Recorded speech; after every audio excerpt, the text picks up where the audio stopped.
Good morning. Joining me here today is Supervisory Special Agent Mike Freeman from the Drug Enforcement Administration and our Honorable District Attorney Ben David. The Wilmington Police Department Special Investigations Division, in collaboration with the DEA, executed a search warrant in the 400 block of Manley Avenue in the East Wilmington community. 26-year-old Marcos Montel Lopez from Wilmington and 31-year-old Bianca Leon Perez from Burgaw were taken into custody after our investigators seized more than 4 kilograms of methamphetamine and three-quarter kilograms of cocaine. This is the largest methamphetamine seizure in the history of our department. It has a street value of over $500,000. $13,000 in cash was also seized.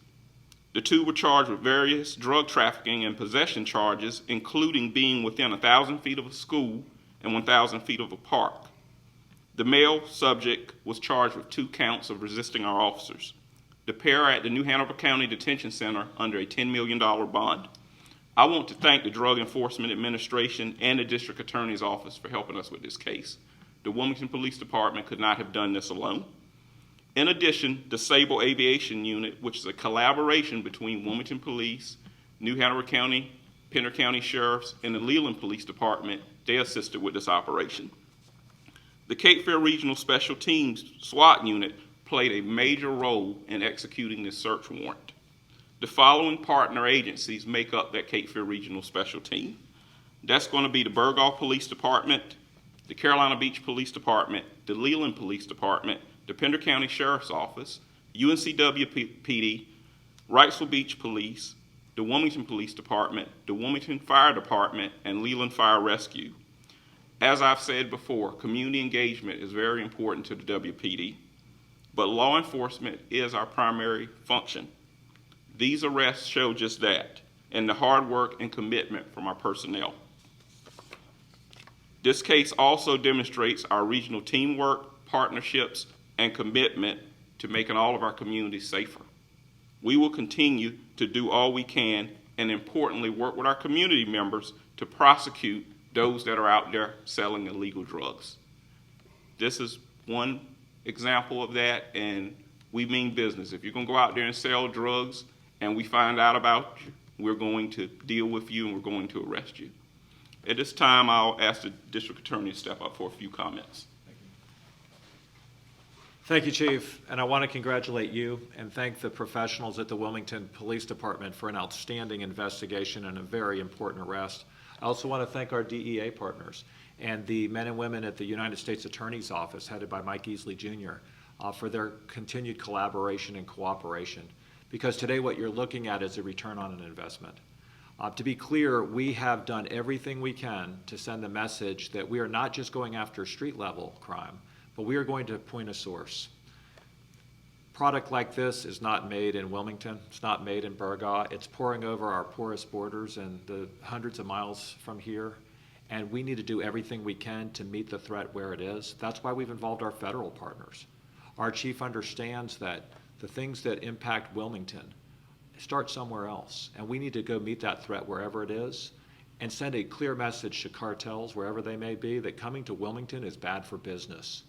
I want to say a couple of things about what you're looking at. If you've never seen death before, take a good look. It's sitting in those bags right there. The largest seizure in the history of this department. This is not only bad for the end user because it can kill you, but also it involves impaired driving and takes lives on the streets every year in fatalities. So we treat drug dealers like the violent criminals that they are. And the police officers are the ultimate violence disruptors when they make a seizure like this. I sent a message to those dealers. I said, we're not fighting a war on drugs, we're fighting a war on you. And we're going to be asking for $1 million bonds when we have seizures like this. In fact, in this case, $10 million bonds for the 2 defendants. But we also did something else, and it's the return on investment I want to just briefly remind this community about.